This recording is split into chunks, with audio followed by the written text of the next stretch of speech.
5's Treasure Coast reporter Carolyn Schofield joins us live with a story you'll see only on 5 about the disappearing help and aid for JV football players at Port St. Lucie High. Carolyn? Kelly, the school held a meeting last night telling parents they're having a tough time getting athletic trainers on the sidelines for both practices and games. Now, parents worry this cut could be just the beginning. They may be smaller than the varsity team, but JV players take some big hits. Farrah Charles worries every time her son takes the field.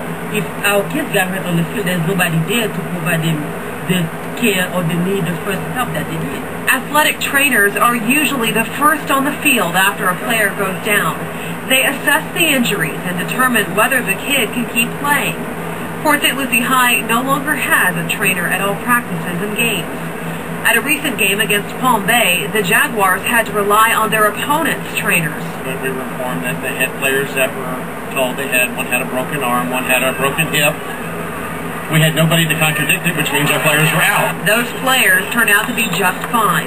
Parents worry this cut could be the first of many and that the school board might eventually eliminate JV sports.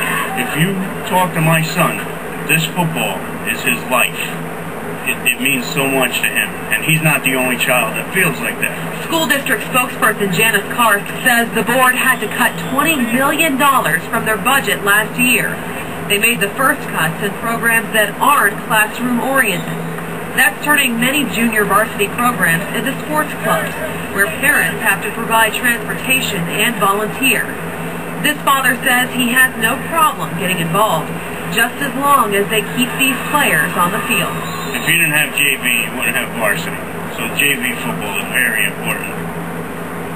Now, many parents are stepping up to volunteer here at Port St. Lucie High, and at least during tonight's game, there were 2 paramedics on the sidelines to help with any serious injuries.